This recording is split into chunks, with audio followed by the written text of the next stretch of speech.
with Sam Seder. The destiny of America is always safer in the hands of the people than in the conference rooms of any elite. Sam Seder. They are unanimous in their hate for me, and I welcome their hatred. We must guard against the acquisition of unwarranted influence, whether sought or unsought, by the military-industrial complex. The Majority Report with Sam Seder. Ever get the feeling you've been cheated?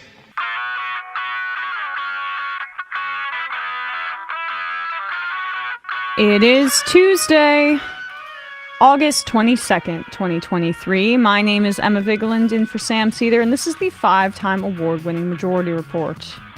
We are broadcasting live steps from the industrially ravaged Gowanus Canal in the heartland of America, downtown Brooklyn, USA. On the program today, Marco Fonseca returns to the show to discuss the massive loss for the conservative right-wing establishment in Guatemala's elections. Also on the show, Trump says he'll surrender to Georgia authorities on Thursday, his 4th arrest since April. Meanwhile, Trump's lawyers are claiming they need until 2026 to review evidence in the federal January 6th case, trying to put off the trial until then, which is a hilarious Hail Mary. Biden finally visits Maui after the horrific wildfires, promises federal support. Mudslides and flooding in Southern California after Tropical Storm Hillary made landfall. Ronan Farrow profiled Elon Musk, revealing an alleged ketamine problem and gouging of the DoD over Starlink internet access in Ukraine. Maybe we shouldn't privatize that stuff. Yeah, maybe satellites, we shouldn't have profiteers involved in this. Exactly. Meanwhile, Biden begins a PR push for his much smaller scale student debt relief programs, the SAVE plan, to help reduce monthly payments, which resume soon. Child care facilities face a funding cliff as federal COVID relief money is set to expire on September 30th. The Supreme Court to hear a new case on race admissions, this time in high schools. Indiana's abortion ban to take effect after the state Supreme Court blocks an ACLU challenge. And Alabama's felony gender-affirming care ban for minors upheld by a circuit court. Anti-Cop City organizers have collected the necessary 100,000 signatures, but Atlanta officials are not going to make it easy for them. And lastly, a federal judge to take up the case that would determine the legality of Greg Abbott's border death traps, but he is a Reagan appointee, unfortunately. All this and more on today's program. Welcome to the show, everybody. It is a news day Tuesday. Yes, it is. We have a guest, but it's still a news day. We'll be talking to Marco about what happened, the actually very good news coming out of Guatemala. The rest of the show might be a little bit angering for you. Hello to Bradley. Hello to Matt. Again. Good afternoon. Oh, yes, it is afternoon, technically, for sure. Right now, at least here. Just another, programming note. I always like to get these out of the way. Sam out for the rest of the week, but tomorrow we're doing debate coverage for the first Republican debate. Woo-hoo. A little stream. Might be doing some freestyles. Yeah, a little drinky, little pizza. Bradley, do not do that one because people. I'm sorry. It's funny that you did it, but people are driving when they read the or listen to the podcast. Oh my gosh! It's honestly not one to play. Should we take it off? Sorry about that. No, just don't play it again. Sorry, guys. It's like playing sirens. That was a fake something. car crash. Yeah, but if you're driving, honestly, sorry. Disclaimer. Let's get into it though. This story I headlined yesterday, but I wanted to do a bit of a deeper dive. A woman named Lori, Laura Ann Carlton, but went by Lori, was killed on Friday outside of her clothing boutique in California, around 60 miles east of Los Angeles. She was killed by a man who was 27 years old. Lori was 66. She was a mother. He killed her, most likely due to the fact that she had a pride flag hanging outside of her boutique store. The man shot her, ran after shooting her, had a shootout with the cops, and was killed himself. He shot Lori with a semi-automatic gun, a handgun. It was not registered to him. He didn't have a license, according to the sheriff's office, and reportedly, the killer shouted homophobic slurs during the attack. And this pairs, not nicely, but it makes a ton of sense when you also see his extensive social media profile, which was filled with anti-gay hatred. Let's pull up what Ari Drennan of Media Matters found. I mean, the sheriff's office said in their statement that, this guy's social media profile was filled with this kind of stuff, including images of a burning pride flag. I'm not going to say the shooter's name. You'll see it here probably, but this is that. Let's pull this up. These are some of the right-wing media personalities that the shooter was posting. The Matt Walsh Show, going after, the Dylan Mulvaney stuff with Bud Light, and Target is calling our bluff. Oh, well, what should you do then? Yep. Next up, some of the other hosts, Jordan Peterson here, naturally. Let's zoom out on that. I think we could probably see a little bit more, right? Am I wrong? A post by Jordan Peterson there. A woke mob of narcissists and psychopaths he's speaking about. Another, I'm not sure what that article's about. Incitation. What type of people does Jordan Peterson and Matt Walsh think he has in their audience? How do they think they're going to react to this type of hysterical agitation? And that headline is that says for the Telegraph, pupil who questioned classmate identifying as a cat. So this classic nonsense conspiracy theorist peddled by right wingers, including corporate media shill Joe Rogan. Let's keep going. Benny Johnson calling pride and these kinds of displays child abuse, groomers. And then keep going. Yeah, repost or speaking about killing the octopus, not cutting off the legs, talking in reference to the LGBTQIA community below. You get the idea. And Keith Boykin also found other posts here from this killer. It's incredibly extensive. I mean, the guy was a Trump supporter until Trump was too moderate for him, apparently. Or at least he was critical of Trump at some point because of it. He's a Christian, right-winger. Psycho, yeah. Just homophobic conspiracy theories all over the place. And I also wanted to display this statement by the daughter of the shop owner, Lori Carlton, who posted an Instagram tribute here. And she writes, "As most of you know, our beautiful mommy was taken from us in a senseless act of violence on Friday, August 18th. She was murdered over a pride flag that she proudly hung on her storefront. Make no mistake, this was a hate crime. Her flags had been torn down before, and she always responded by putting up a bigger one. Our family is broken. We have a long road ahead of us. As we navigate this new reality with our loving matriarch, we find peace in knowing she passed quickly in the place she cherished, doing what she loved while fiercely defending something she believed in." So that's part of the statement there. We don't, it's just devastating. She was apparently a mother of 9.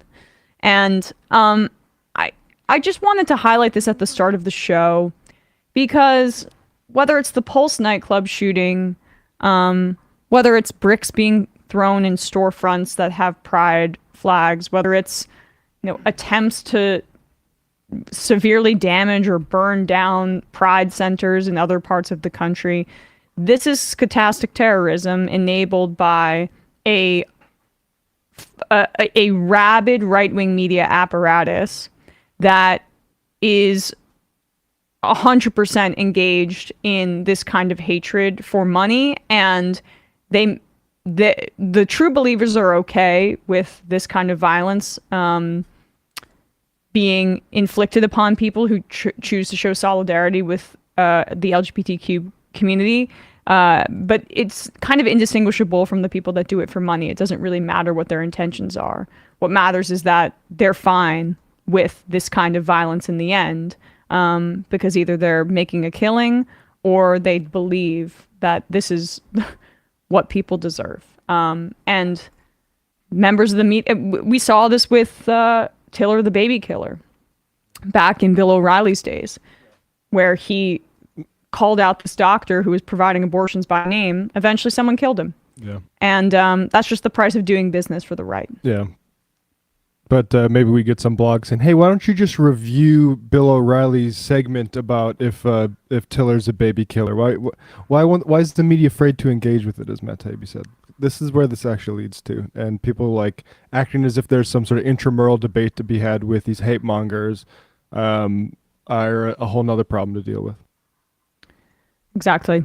And there's not even much commentary here. It's just, look at this, right?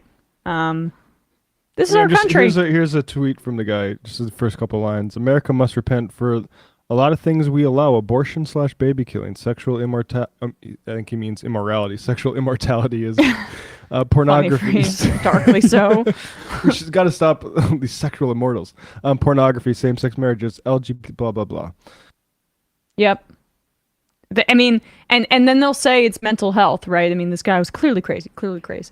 Yeah. There's always going to be somebody that is not this all the way right. By Benny Johnson, where's the line type of hystericism? This is your civilization going down the drain.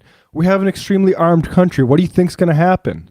When you say that those are the stakes, and then you play into people who might find some sort of radicalization in religious extremism, where they see basically gay people, trans people as demons, they're going to act on that if they really believe that people literally believe demons exist. They believe, I mean, this for all the talk about how this country is founded on Christian values, there's sometimes people go really hard into their idea of what Christian values are, including the belief in, the bad fairies coming through gay people, and they're gonna take the matters into their own hands. With the trans stuff, it's like, oh, you want to know what is woman? Okay, I'll answer that once you answer.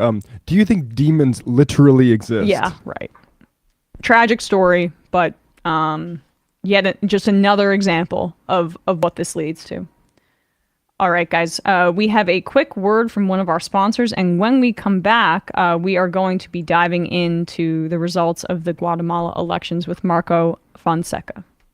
So, folks, about 2 years ago now, I have no idea of time. People were like, please sell merch, please sell merch, please sell merch, please sell merch. And I'm like, I don't want to deal with it. It's going to be a pain in the butt. We're not going to be able to put up new products quick enough.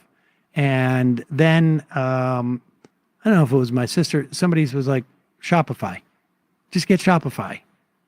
And it turns out Shopify is the commerce platform that is revolutionizing millions of businesses worldwide. Doesn't matter whether you're a garage entrepreneur or a podcast host trying to sell merch, because everybody keeps telling you, sell merch, sell merch, sell merch. Shopify is the only tool you need to start, to run, to grow your business without the hassle, the struggle, the intimidation, whatever it is. Shopify puts you in control of every sales channel. So it doesn't matter whether you're selling, your merch from our Shopify's in-person POS system. That's point of sale. I learned that through Shopify. So if we have like a live show, or it doesn't matter if you're, offering organic olive oil on Shopify's all-in-one e-commerce platform, you're covered. And once you've reached your audience, Shopify has the internet's best converting checkout to help you turn them from browsers to buyers. In other words, you click on that merch and it's like bingo, bango, I'm buying it. Shopify powers 10% of all e-commerce in the US. Shopify is truly a global force. They power Allbirds, Rothy's, and millions of other entrepreneurs, every size across 170 countries. Plus, Shopify's award-winning help is there to support your success every step of the way. This is Possibility, powered by Shopify. Super easy. Super easy to set up Shopify. Easy for us to pop on like a, somebody was actually saying like we should get a whoopsie for the Emma Majority Report. And really, the only thing that's holding us back is actually like creating it, but putting it up on there, it's done in a minute. Plus, you can set up your Shopify store on all the social media channels. Doesn't matter. All of them. And it's the easiness. That's what I like. I like turnkey experiences. But for other people, it could be how you can scale this thing. Sign up for a $1 per month trial period at shopify.com/majority. All lowercase. Go to shopify.com/majority. Take your business to the next level today. Shopify.com/majority. We, as usual, put the link in the podcast and YouTube subscription. Now back to Emma. We are back, and we are joined once again by Marco Fonseca, instructor in Latin American and International Studies at the York University Glendon campus. Marco, thank you so much for coming back on the show. Thanks for having me. And you're back to talk about some good news, which is always welcome here when we're covering politics from the left. Last time we spoke with a lot of optimism after the center-left candidate Bernardo Arevalo, whose party is the Semilla party, came in second place, surprisingly so, in the first round against Torres, and who was the right-wing candidate, and that was in June.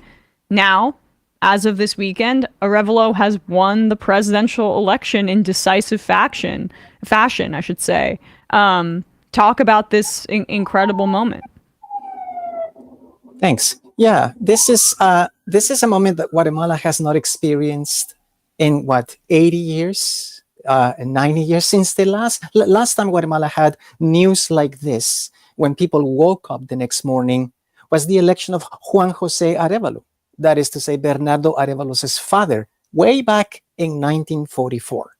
So this has been a long time coming. And you can see you can see the way people reacted to this on the streets of Guatemala. Spontaneous, upsurge of emotionality, of hope, of happiness, of drumming and pots banging and bubucelas, horns, ringing all through the country, not just in Guatemala City, all through the country. It was an exceptional turnout, a landslide victory for Bernardo Arevalo, the candidate nobody saw coming. The candidate came out of left field and won the elections and defeated the candidate of the party called UNE, UNE, who had been running for the third time and lost 37% to 58%, 1.2 million votes against nearly 1.7 million votes for Bernardo Arevalo. Something remarkable has happened in the country, and people know it. People feel it. It's like I said, a long time coming. So no wonder people refer to this as the dawn of a new spring. You said, for the first time in 80 years, this is this kind of seismic shift since the election of the first democratically elected president of Guatemala, the father of the current incoming president Arevalo. And we mentioned this the last time we spoke, but Arevalo Sr.'s successor, Arbenz, was the one who was ousted in the infamous CIA-backed coup in the 50s. And how vivid is that history, the last name Arevalo, as well, for Guatemalans when they are going to the polls? When Guatemalans think back to the 1944-1954 October Revolution, as it's also known in the country, they tend to think of both Arevalo and Arbenz almost in the same breath, almost in the same thought. They don't really think only Arevalo or only Arbenz. The two of them are like inextricably linked by historical experience. So the coup in 1954, therefore, doesn't feel to Guatemalans like a coup just against Arbenz. It also feels like a coup against Arevalo and Arevalo's legacy. So the coup left a kind of a traumatic experience in the memory of Guatemalans. Guatemalans have been carrying this for a very, very long time. And what's interesting about the elections in 2023 is the extent to which a lot of people didn't take this into account. A lot of people just did not think about the importance of this legacy in the memory of many Guatemalans, not only urban Guatemalans, also rural Guatemalans. And you could see this in Bernardo Arevalo's political campaign. He went to many towns in the country. And as he himself has said, many of these places he visited, he encountered people who went out on the streets to greet him, or he went into their homes. And what they showed him were pictures of his father or pictures of Jacobo Arbenz, remembering, the experience of the 44-54 revolution, essentially saying to him, and the signs said it themselves, we've been waiting for this for 70 years. So this is a factor that was not taken into account, the importance of that experience. Who did not take it into account? I'm sorry to cut you off, Marco, but who do you think, was kind of so arrogant to assume that this would not be still in the mind of the right-wing people? Political parties that have been in power, not only since 2015, but in fact since 1954. So right-wing political parties thought this legacy had been stamped out. Not really. Organizations that have been campaigning ceaselessly on an anti-communist kind of discourse in Guatemala, like the Foundation Against Terrorism, an extreme right-wing outlet dedicated to the persecution and harassment of judges and lawyers and so on who are engaged in what we know as transitional justice, bringing people accused of human rights violations to justice. These people like the Foundation Against Terrorism, right-wing political parties, but also the ruling economic elites of CACIF, they thought that this sort of experiences 80, 70 years ago were really no longer relevant for Guatemalans. They were sorely mistaken. And not only were they relevant now, they were relevant in 2015 as well, with the big, huge citizen uprisings that took place in the country that are, in fact, the foundation of this election. Can you expand a little bit more on the persecution of lawyers, judges, people who are being targeted with imprisonment in recent years, and how that contributed to the climate as well? Yes. Since the ousting of the United Nations Commission Against Impunity in Guatemala, known as CICIG, CICIG, in 2018, something that was done by President Jimmy Morales. Since the ousting of the CICIG Commission in Guatemala, the commission that had been working in the country for about 10 years, and it was charged with the investigation into clandestine bodies, present throughout different levels of the Guatemalan government and state in various forms, intelligence bodies, political bodies, political campaign finance bodies, you name it. The CICIG Commission was investigating this sort of things. They published earth-shaking reports in 2015, essentially revealing the links between political campaign and Guatemalan economic elites, the economic elites of CACIF. That's the most important corporate group in Guatemala.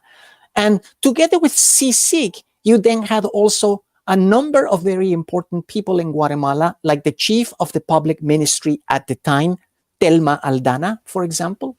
And you also have the special prosecutor against corruption in Guatemala, the then chief of the FECI, the FECI, the Fiscalía Especial contra la Impunidad, the special prosecutor against impunity. The chief of that is Juan Francisco Alfaro.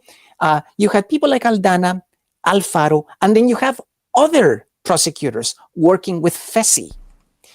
Prosecutors in the city of Quetzaltenango, for example, like Virginia La Parra, who is right now languishing in jail.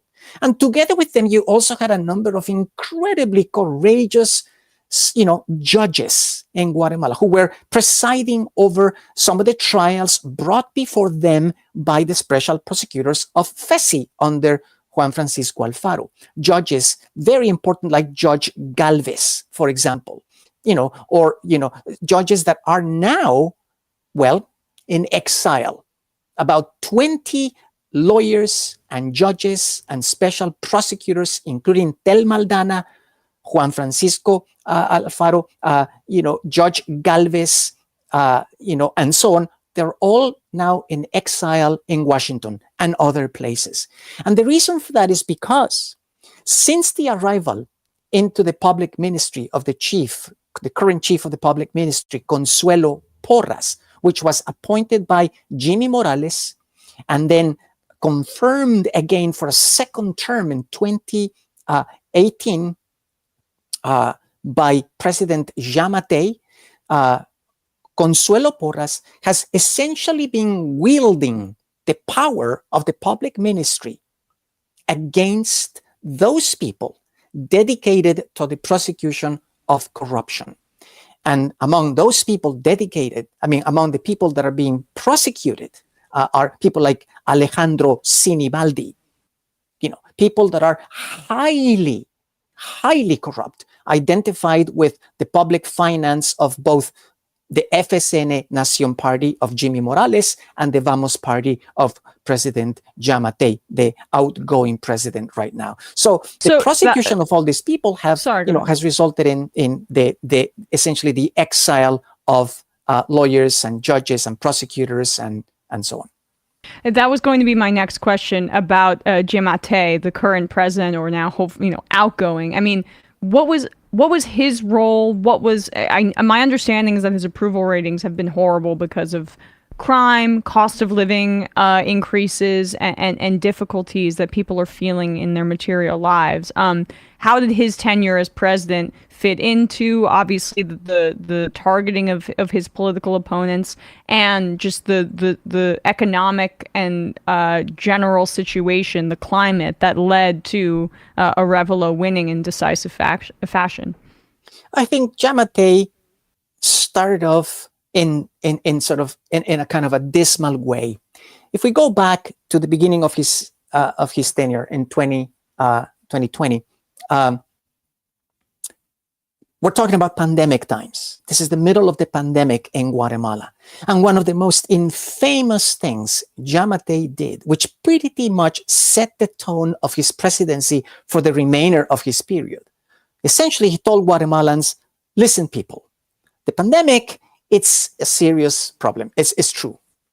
But the fact of the matter is, he said, is that it's pretty much everyone for himself. So you want to not get sick? That's up to you. I mean, and so for the longest of times, he refused to effectively implement a nationwide policy of fighting the pandemic with all of the instruments, that were available to a rather impoverished state to do it. So the toll of the pandemic in the country was dismal. The consequences were incredible.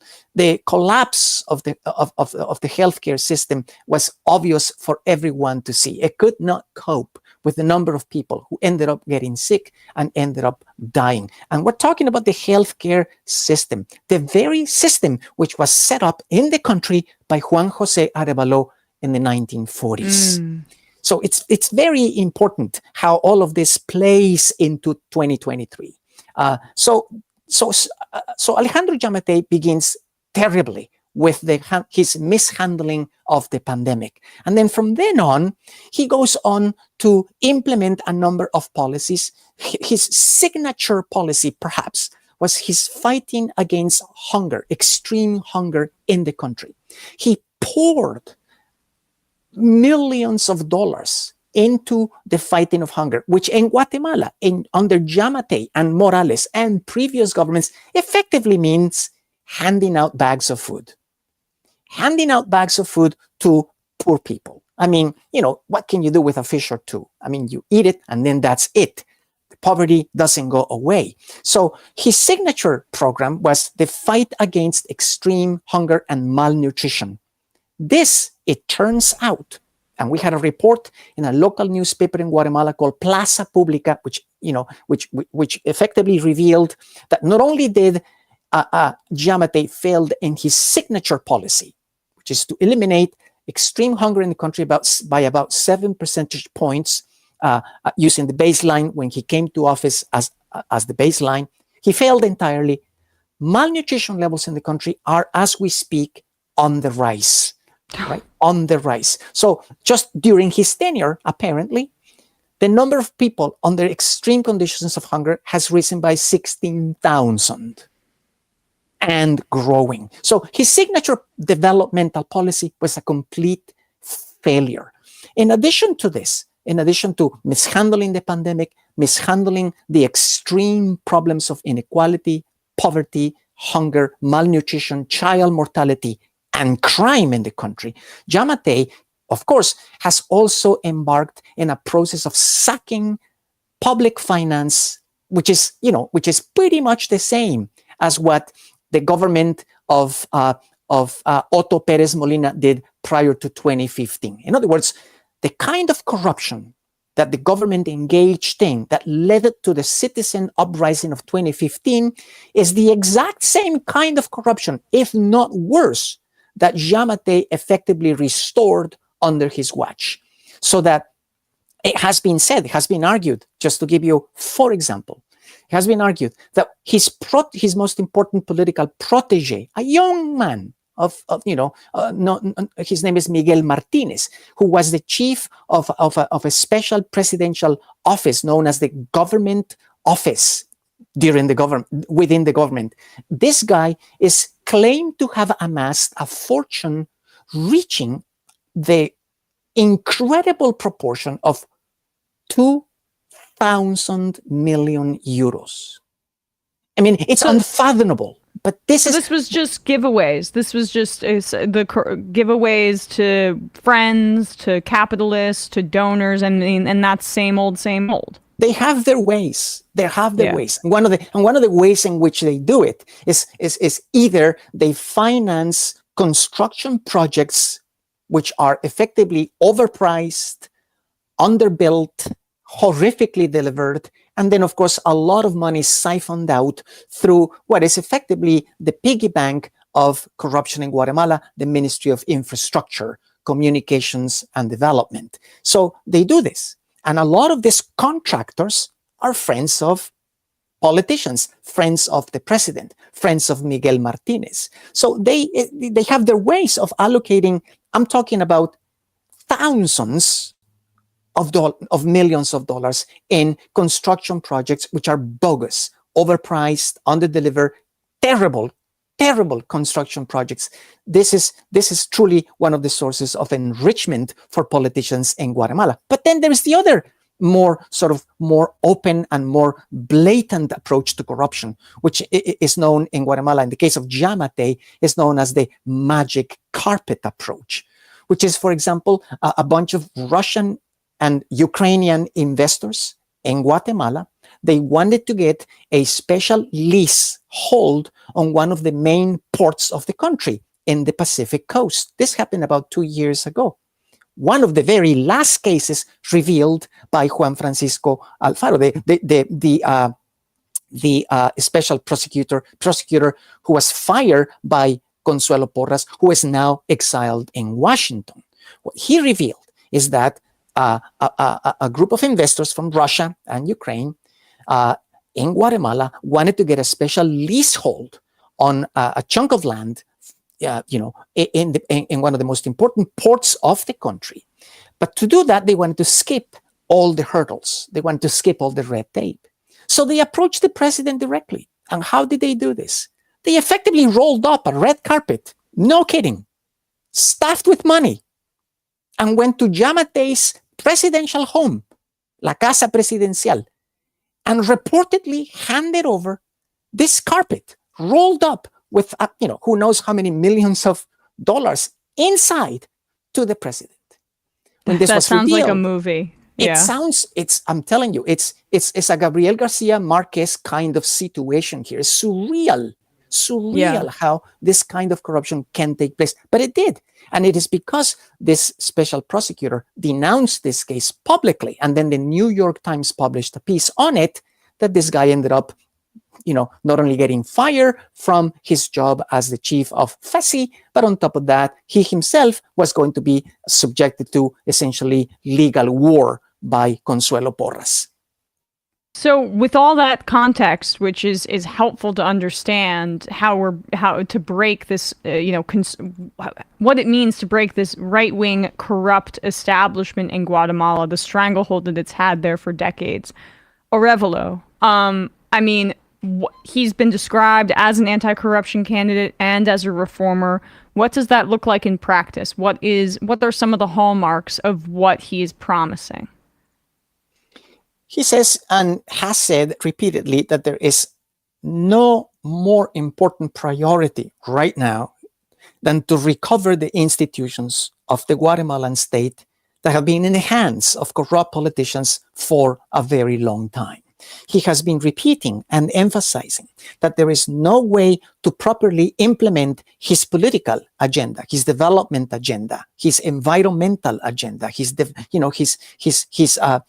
health agenda, his education agenda, his four main key agendas. There's no way to implement them effectively, properly, until the very institutions charged with delivering that agenda are themselves not cleaned up from corruption. So that's going to be a significant challenge that Arevalo is going to have to deal with. That's number one. That's only within the power of the executive. But let's not forget that in Guatemala, the executive is only 1/3 of the state.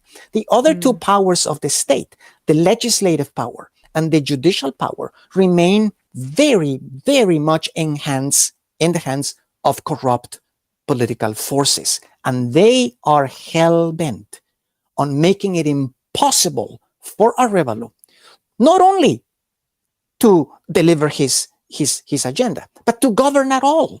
They are going to make it very difficult for him to actually have access to the kind of money, for example, that he needs to be able to implement his agenda. They control the budget, and they're going to control it for the next 4 years. So it's not just a legacy Congress of corrupt politicians. It's a renovated Congress of corrupt politicians who are going to make it impossible for Arevalo to be able to get, the funds that he needs to be able to implement his agenda. So Arevalo says, I want to get rid of corruption. Number one priority. If we don't clean up the institutions, we cannot do very much else. And he's entirely right. But it's a bit of a catch-22. If you spend all your time cleaning up the institutions before you begin to deliver on your promises and your agenda, you're never going to get to deliver on anything, because if he only has effectively 3 years to govern. The 4th year is a kind of a sitting duck because it's campaign time. So it's going to be very difficult. On the other hand, right, if he doesn't tackle corruption, he is also not going to be able to deliver on his promises and on his agenda. He's really caught up between a rock and a hard place. It's going to be difficult for Arevalo to navigate between these two monsters, frankly. But he's determined. He's determined. And my own personal take on this is that for Arevalo to be able to deliver on his promises, deliver on the program of government he was elected on, deliver on his high-flying anti-corruption rhetoric, which I buy and I love, and I'm entirely for it. is going to be to mobilize the streets. It's going to be to mobilize the people. It's going to be to mobilize La Plaza, the square. That's it.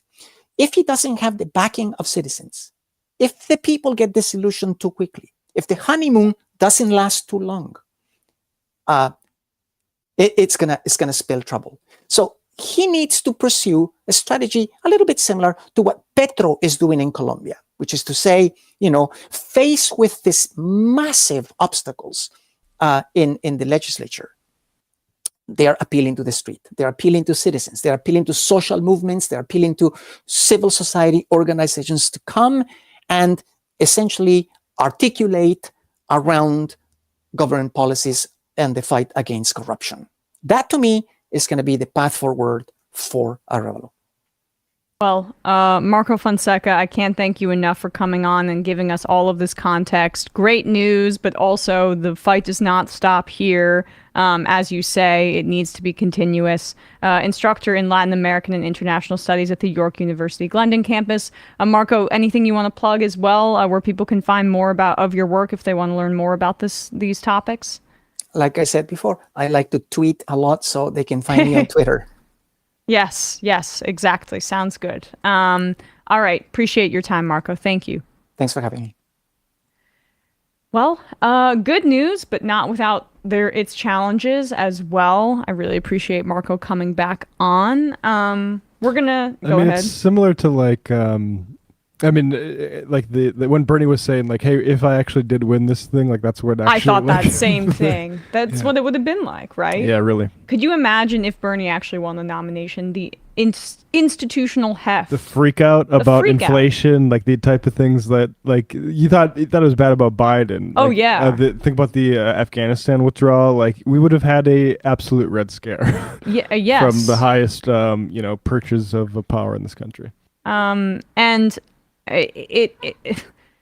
the fact too that in Guatemala it really has been 70, 80 years since there has been a break in this continual stream of corruption, right-wing rule as well. That adds even more barriers and difficulties for the path forward, but still a break had to happen, and it did. I wanted to touch on the story from yesterday about Ron DeSantis, because man, does this guy try to fashion himself as a new kind of conservative, Trump without the baggage. Oh man, I'm anti-woke and I'm gonna drain the swamp. There's a quote in this piece about how Trump didn't actually drain the swamp, but I'm going to. That's a little hard to believe when you read this piece, because what is the swamp? How would you define the swamp? Just off the top of your head, what is the definition of the swamp? A corrupt political establishment? That's what most people think of, right? Yeah, I mean, I think of like military contractors and stuff like that too, but the standard person is going to think about corruption and everyone's in it for themselves. That is clearly a hallmark, not the anti-corruption, but the corruption of DeSantis's political rise. This was in the Post yesterday. The headline is, "I could sell golf," in quotes, how DeSantis and aides courted lobbyists for campaign cash. When Florida Governor Ron DeSantis took office in 2019, his political team made a list of the state's top 40 lobbyists and about 100 of their, quote, suggested clients to target for political contributions, according to a fundraising document reviewed by the Washington Post. Next to the name of each lobbyist was a dollar figure, an ask that the DeSantis team hoped they would raise based on their book of clients, whose names were also listed in the document and included large corporations such as Disney and Motorola, as well as sports organization billionaires and interest groups with extensive business before the state. The Florida governor's fundraisers hoped that 9 lobbyists would raise at least $1 million each for DeSantis' political action committee, the state and the Republican Governors Association, according to the document, which was drafted by Heather Barker, a top DeSantis aide and his primary fundraiser, and shared with others. To help them haul in large sums of money, the document suggested that lobbyists be allowed to offer their clients certain perks, such as meals and rounds of golf with DeSantis, who loves the sport.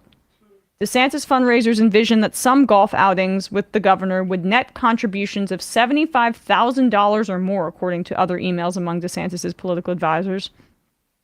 I could sell golf for $50K this morning, Barker wrote to other DeSantis aides in a 2019 email obtained by the Post, noting that a prominent Tallahassee lobbyist and his wife wanted to play golf with the recently elected DeSantis and First Lady Casey DeSantis at a course the governor favored. The lobbyist would, quote, get money through a client to contribute in exchange for golfing with DeSantis, she wrote. It is unclear if the meeting happened. Barker did not respond to a request for comment. So, like, it's not to golf with DeSantis. Let's be real. It's to get, how long is it I'm trying to work on my 18 holes? Like what? 6 hours to do 18 holes? 5 hours? I've never done 18, but yeah, it's the longest time. So that's the value of it. It's the FaceTime, and then the lobbyist is the bag man that shows up and sell or that acts as the intermediary between the special business interests and DeSantis. And then there's a round of golf where they're able to talk through the giveaways that they're going to give in exchange. The 2019 document detailed other avenues for securing contributions. Methods for firms to deliver support. Golf, lunch, meetings, dinner, tours, events, etc. Each have a threshold. Example, golf, $25K per person, which is a deal, reads the document, whose authenticity was confirmed by multiple people with knowledge of it. While it is common for politicians to seek donations from lobbyists, the efforts by DeSantis to effectively auction off his leisure time to those seeking to influence state policy created a special pathway of access for wealthy donors to the governor that is striking in the way that it was documented in writing, ethics experts said. The golf-related fundraising was a part of a broader push by DeSantis to cultivate relationships with big contributors, some of whom have received state appointments or benefited from state policies, as the Post has previously reported. The Post report they're referring to in particular there is one that shows that there was $92 million in leftover federal COVID relief funds that went to a donor, this one donor, this real estate guy named Husseini, and he ended up using that to construct some sort of shopping center / somewhat housing development down there. Right. And that previous article talks about how he was a part of the scheme of getting FaceTime with DeSantis through that. Now, as a candidate for president, DeSantis' close ties with donors could undermine his attempt to portray himself as someone who would do a better job taking on special interest than former President Donald Trump, the polling leader in the GOP race. We've drained the swamp in here, he said in a recent Fox News interview about his time as governor in Florida. One of the things he did not do was drain the swamp.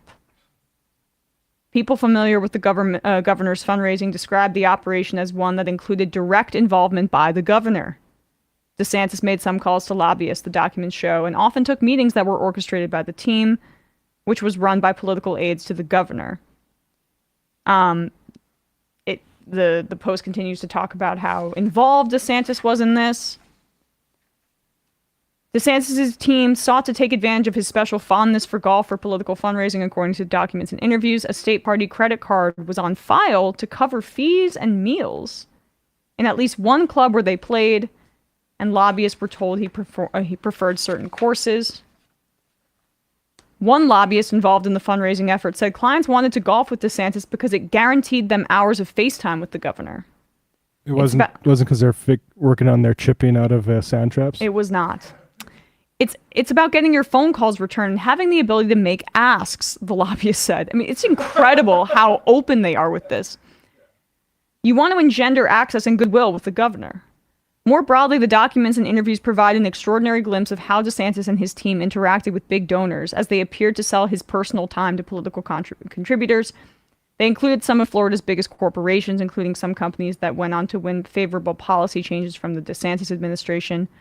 WellCare, a prominent healthcare company, agreed to give $50,000 in the early days of the governor's administration, an email from Barker shows. But the CEO wanted to see the governor. A lunch was planned. The CEO of Welfare must hand-deliver the check prior to session, an email from Barker, the fundraiser, reads. The company did not respond to requests for comment. The CEO has to hand deliver a check to DeSantis in order for him to get access. I mean, look, the problem is generally just capitalism, right? Corruption is a byproduct of having a neoliberal style free market fundamentalist worldview. Because when you let money run rampant like that, that money is always going to be used to influence political systems. That's just inherent in it. However, the Republican Party is more corrupt than the Democratic Party. And even the crusaders that describe themselves as alternatives or people that are taking on corporations in ways that are purely aesthetic about wokeness and about black people being in cartoons, for example, like DeSantis, behind the scenes, he's taking calls from all of the bagmen that work for them. And that is an important distinction that people need to understand. It's an insane way to run a political system in this day and age. But this is more common than you would think. But it's important to recognize this too, because Ron DeSantis, I hesitate to say that his candidacy is one that's artificially inflated, because I know that there was some enthusiasm for him a few months ago. Well, but the thing about it is we're seeing it bear out in poll numbers. Moneyed interests wanted Trump without the baggage. They wanted a guy that they knew they could work with behind the scenes, that they could corrupt, who wasn't such a wild card, who didn't piss off the liberals, who maybe could win over some suburban moms, and meanwhile meet with Club for Growth donors and be the same old person that they've been backing for years and years in Republican primaries, whether it's Scott Walker, whether it's Jeb Bush, whether it's... well, that's the thing, is Jeb Bush had the big, what do they call it, the war chest last time. It's the exact same sort of big balloon, and it's a good sign, and it's partially why Democrats have won elections, that they don't have a bench either that isn't entirely repugnant to American voter, right? Like Joe Biden makes the Republican bench look like absolute, what they are, freaks. Yeah. Like, he looks like a normal guy compared to them. And like whoever, it's crazy. Like we see DeSantis completely flaming out, and there's no one really to take his place besides Vivek. But to your point about money in politics, like, this is how this stuff is done. I'd be surprised if most sort of staffs don't have somebody like on the first couple of days being like, hey, let's get a list of all the sort of money piñatas that we can invite for golf. Yeah. And I think like the worst part of it is that we have politicians trying to act like they aren't that, as they are participating in it, like in the most sort of craven way. Well, and surface level way of, know that Republicans, this is something for your political education that I think is very valuable. If they ever talk about a corporation, just know this, it's never about the bottom line. Except if they're targeting a specific corporation for their own like HR policies or public relations or advertising. It's aesthetic. It's just about, well, we should get one of our guys in there and they do it better. As opposed to what would really be taking on corporate power would be taxing the hell out of them. Or breaking them up through antitrust. And another interesting thing about DeSantis in this context, in that, as you're alluding to, of course, with this story, with like the this one in particular, and also the prelude with the Maury Hosseini guy, getting what he wanted in that interchange, whatever the case was in that regard, is that he's so bought when it comes to like state affairs, but he's also running his campaign in the way where you're like, there's no other way to conclude that this guy is like the most bought and paid for candidate, because a lot of his campaign operations are being basically run through Never Back Down, his PAC, which is basically serving as like his shadow campaign, because they are running a lot of campaign operations in early primary states. But the catch there obviously is, because it's a PAC, the DeSantis campaign can't interact with them. But they are literally operating the majority of his campaign. So he is going to Never Back Down events where obviously his enormous benefactors are paying through the PAC, and he's serving as like a special guest to That's never back supposedly down illegal. PAC events. That's Exactly. supposedly illegal. And so, but it's not enforceable because our laws are such a joke on this. And so I think certain even election regulators, if they were actually, I think some of them have been suspect that like he is literally having he's running up to the line of directly negotiating with a PAC supporting him. That's not just supporting him through the coffers or through donations, big money donations. They're literally running his campaign. Well, let's be real too. I mean, Trump's crossed this line a million times. He's doing it now where he donated some of the money he raised to his, Save America PAC, which is supposedly not associated with him. And now he's like, oh shit, I need that money back for legal bills, fees. So pay it back to my personal PAC, which supposedly has like contribution limits that are way below the millions of dollars in chunks that are being sent back to him from the supposedly independent PAC. Like, it's just disgusting. It's just disgusting, gross corruption. And what we really need to do is attack free speech, because the problem here is Citizens United, and like, what is the defense that those people said is, well, what are you going to do? Stop me from exercising my free speech? It's like, yeah, we should have publicly funded elections, and there should not be spending allowed outside those elections.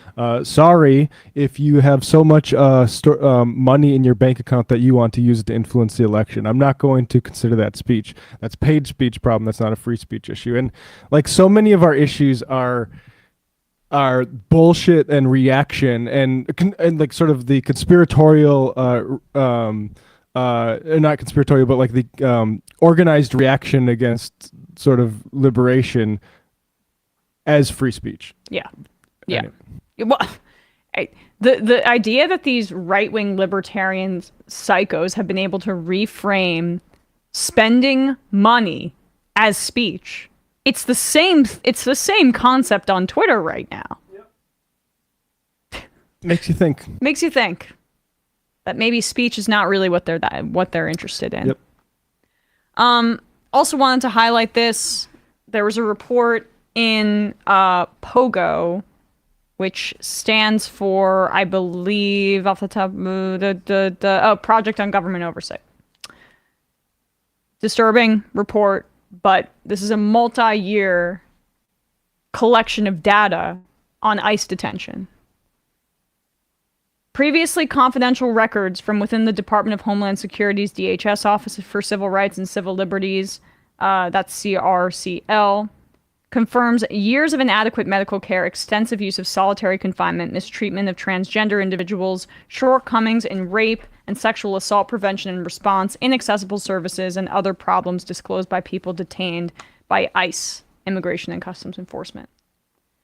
The Project on Government Oversight is making dozens of these reports public after a nearly 5-year Freedom of Information Act legal battle ended with a judge ordering the department to release the records. So this is a result of around 5 years of battling to get this information out there.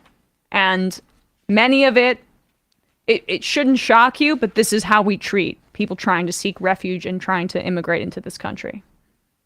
As of this July, ICE was detaining over 30,000 people, a number that has doubled since President Joe Biden's inauguration, but decreased from a record high of 55,000 people detained under President Donald Trump in 2019. According to the American Immigration Council, people detained by ICE are overwhelmingly from Mexico, El Salvador, Guatemala, Honduras, and other parts of Latin America. ICE's detention complex stretches across at least 120 facilities owned and operated by a mixture of companies and local, state, and federal agencies. And some of the details in here, about their lack of care, about the facilities and the assaults that happen in there. Obviously, as I said before, disturbing. Sexual assault while in ICE detention is a prevalent and ongoing problem. According to a report by Freedom for Immigrants, DHS's Office of Inspector General received over 33,000 complaints of sexual or physical abuse between January 2010 and July 2016, the period covered by the CRCL reports. Over 40% of those complaints were filed against ICE, more than any other DHS component. Of the 33,000 total complaints, DHS opened investigations into fewer than 1% of those reports. One of the previously confidential CRCL reports describes the sexual assault of a minor at the Carnes Detention Center in Texas. CRCL's report not only confirmed the assault, it also found that Carnes' policy of housing minors 12 years and older separately from their parents enabled the assault, and that ICE officials failed to respond appropriately once a report of the assault was made. So that is an acknowledgement that the separation of children increases the likelihood, naturally, that those children will get assaulted while in ICE custody. In their reports, CRCL experts frequently cite ICE's persistent language barriers with migrants, particularly indigenous migrants from Central America, as an aggravating factor in misconduct complaints. The report continues to talk about how there's just not language services. So the reporting of sexual assault, especially by minors, where they're not able to speak about what happened to them, no comprende. Silenced. Poor medical care for people being detained was a recurring theme in records obtained by Pogo. CRCL found examples that included detained individuals being transferred without their complete medical history, a senior medical administrator being unaware that they were even in charge, and an excessively high number of patients for the amount of staff available. According to CRCL's reports, at the Santa Ana City Jail in California, a transgender woman detained by ICE reported that staffers misgendered them and asked them uncomfortable questions about their transition. Patients were also made to wait, sometimes for months, for hormone replacement therapy because the only physician available visited the jail for just 4 hours each week. Another example of gender-affirming care, trans healthcare, being indelibly tied to and a part of medical rights in this country. Cleanliness was also a significant problem at some facilities, such as Stewart Detention Center. The medical clinic at Stewart was among the dirtiest medical spaces I have ever seen in a U.S. detention facility, one report said. We found pills on the floor in the hallways. At the West Texas detention facility, CRCL experts found numerous issues, including overcrowding, drinking water that wasn't clean, and, quote, extremely dirty and unsanitary conditions rife with rodents and insects. At the Crone Detention Center in Florida, CRCL documented medical staff force-feeding migrants on hunger strike. Force-feeding individuals on hunger strike has been condemned by the medical establishment and compared to torture by the UN Commission on Human Rights. And that happened in Florida. Obviously, we know the story that presidential candidate Ron DeSantis oversaw the usage of those tactics against Guantanamo Bay prisoners, and he was supposedly supposed to be there to stop that thing, that kind of practice, and he was there to ensure that they were supposed to get proper treatment, and they were force-fed literally the drink Ensure. Yep.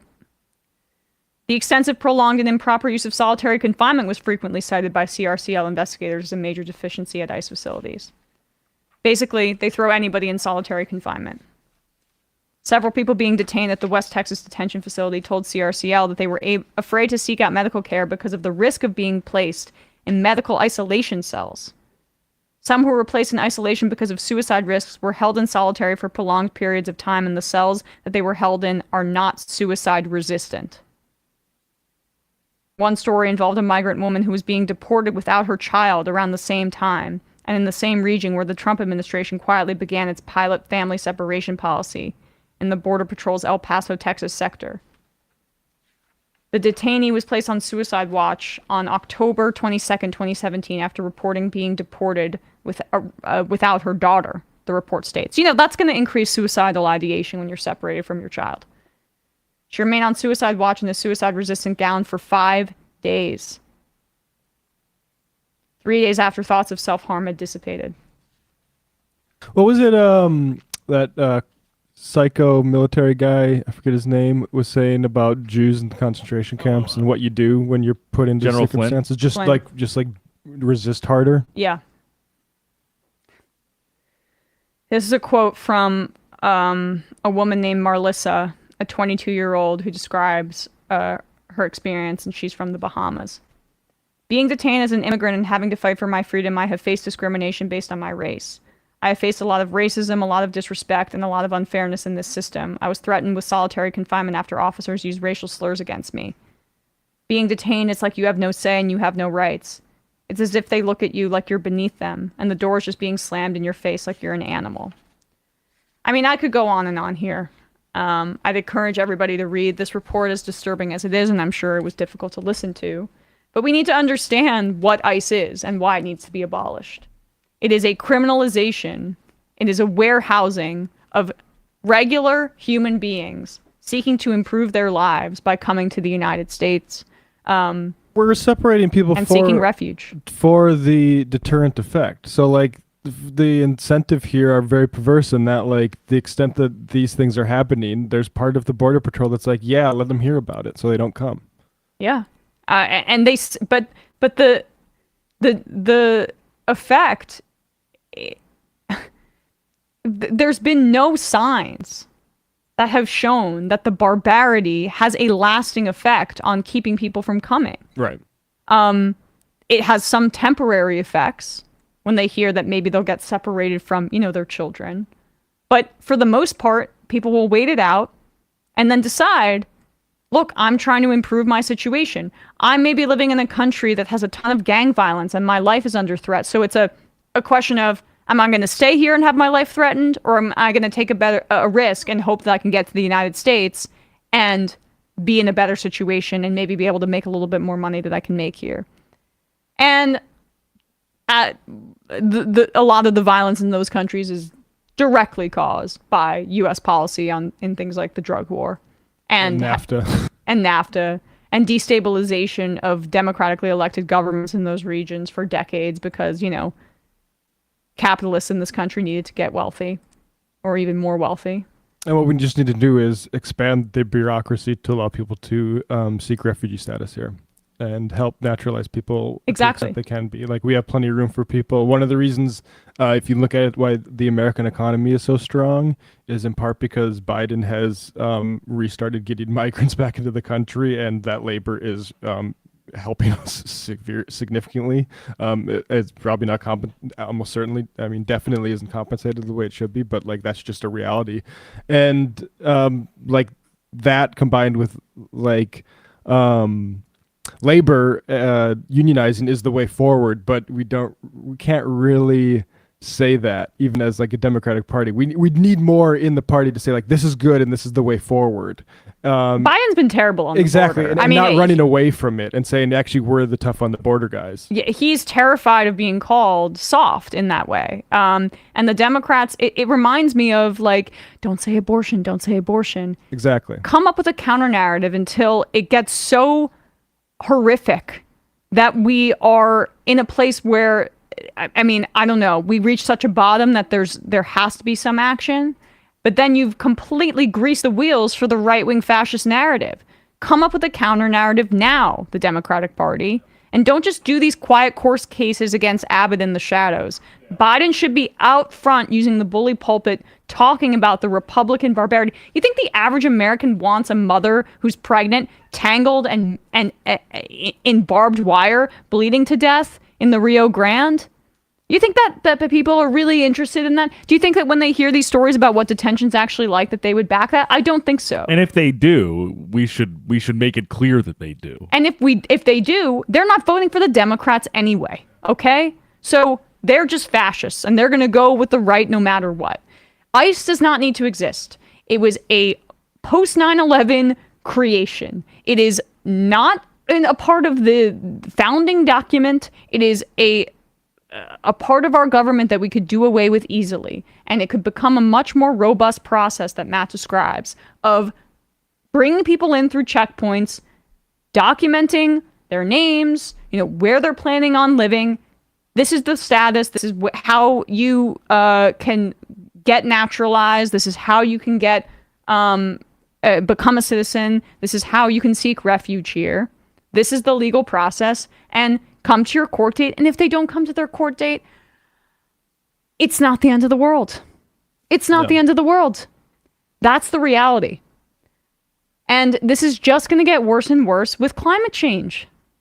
There's going to be more and more migration from other parts of the world to areas where there's more wealth and potentially better conditions weather-wise. And so it just needs to... We're going to look back in 10 years at this threadbare and barbaric process and say, gosh, why did we not act sooner to create some sort of real system here? Well, and like the big problem is like we decided to do all this like the NAFTA stuff, particularly at a time where labor was extremely weak. And there's a book, The Children of NAFTA, it came out like 20 years ago. But it's the missed opportunity is that the way to deal with this situation of like labor not undermining wages is to unionize. Like, because guess what? Like Mexico have some labor protections. Surprise, child labor not legal there either. It's only when you get into the realms of like illegality and people not given full citizen rights where you're allowed to become exploiters of child labor. And that's what they want. That's exactly why Sarah Huckabee Sanders just signed that law in Arkansas that says, we're just going to loosen paperwork requirements for child labor at meatpacking plants. Yeah. Why would that be the case? They want that because they want that labor to continue. That really, like, I mean, I know but like just so people get spelled out like that, what that does is incentivize more illegal immigration, but just under the cover of night so that it can go straight into a factory and get their hands cut off. And you know why, too? They like that their situation is as precarious as possible. Exactly. Capitalist bosses want those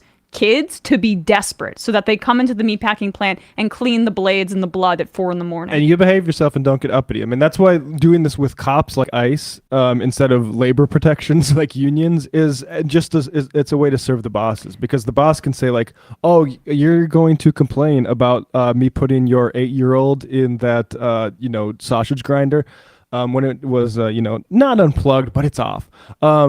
Well, you complain. I'm going to make a phone call to Donald Trump's ICE, and you're going to be out of here. And and we haven't seen like if you really wanted to deal with this, you would see these like Tyson CEOs or whoever these CEOs are that run these companies that exploit this labor. They'd be going to jail themselves, and then everybody that they exploited would be given citizenship because they were exploited by American capitalists. Yeah. The right is invested in creating a permanent underclass of workers that undercuts union labor and that they can use to pay below minimum wage, and that includes children. I know we're just restating what we said, but it's in your backyard. It's in the chicken factory down the road. Like, it's going on, and it's horrible. With that said, Matt, what's happening on Left Reckoning? We're going to wrap up the first hour of this program. I mean, that was certainly not the fun half. We'll actually have some fun, I think. I had a lot of fun, David and I, with a Minion Death Cult for our Patreon episode, patreon.com/Left Reckoning. We talked both about the if they're seeing DeSantis guys in the comment sections of right-wing media, and it turns out not really, and not seeing a lot of Vivek guys. Definitely not seeing any Doug Burgum guys. But we also talked about the UPS Teamsters vote, why, despite it being a definite step forward and exciting, voting no is a way to maybe see if there's more fight and more that can be extracted from this contract. So we'll see what this outcome of the vote is actually tonight, I think. Patreon.com/Left Reckoning. We also have Branko Marcetic on to talk about doing a little look at what the squad has actually accomplished on the left. So we're going to be a little bit positive. People think we're a little bit too negative on the Democrats and the squad. Well, tonight is your night on Left Reckoning. Patreon.com/Left Reckoning. You don't think they're sellout shells? I mean, I don't know that I did donate to Ilhan Omar. I don't necessarily like that AOC shares money with people like Katie Porter or whatever. That's a sore spot for me. But as far as like denying that, like they are accomplishing relatively more than, say, I don't know, Tulsi Gabbard or RFK or whatever other moron opportunists other people like to put forward, I think is just, it's not realistic. So, we're going to try to we're going to have sympathy for the squad tonight. Left Reckoning. Sympathy for the squad. All right. Also, on ESPN, we gave an update on the Michael Orr story, the absolute insanity there. We talked about the crazy, honestly, sexual assault of one of the female soccer players who won the World Cup in Spain by one of the guys at the top just kissed her on the mouth without her consent on camera as they were getting they're celebrating their World Cup victory, and just the history of sexism in that program, as well as we gave a little bit of some early preseason reaction, stock up, stock down, and took some calls. YouTube.com/ESVN show. All right, guys, gonna head into the fun half. Like this stream, subscribe to the Majority Report if you haven't already, and become a member. Join themajorityreport.com. We would greatly appreciate it. All right, 646-257-3920. See you in the fun half. You are in for it. All right, folks, 646-257-3920. See you in the fun half.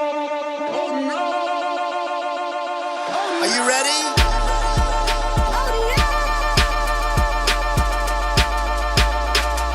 Who sent us this? Anarchy. Alpha males are back. Boys back. And the alpha males are back. Just as delicious as you could imagine. The alpha males are back. Boys back. And the alpha males are back. Just wanna degrade the white man. Alpha males are back. I take all of it in my throat. Alpha males are back. Snowflake says what? The alpha males are back. You are a madman. And the alpha males are back. Oh no, Sam Seder! What a fucking nightmare! Bring back DJ Danner. Yeah, or a couple of them. Just put them in rotation.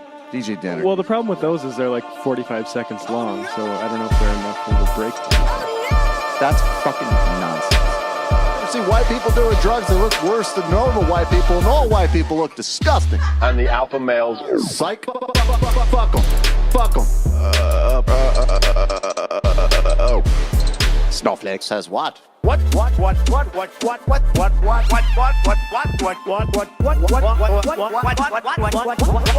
Snowflake says what? A hell of a lot of bank. A hell of a lot of bank. A hell of a lot of bank. Okay, I'm making stupid money. Hell of a lot of bank. A hell of a lot of bank.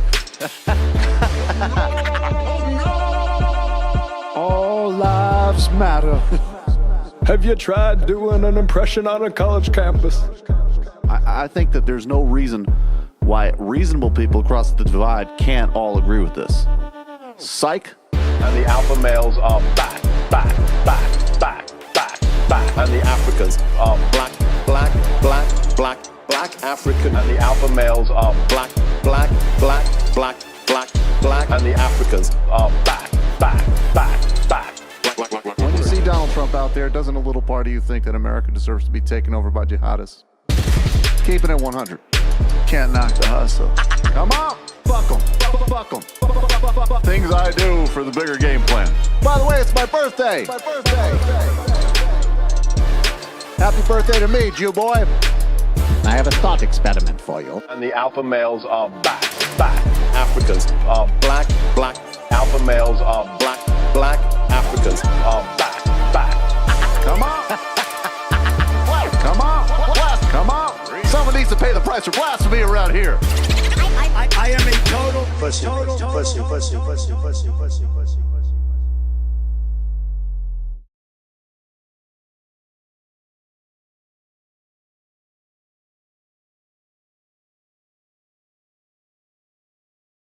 We are back. It is the fun half of the Majority Reports. The phone lines are open. 64625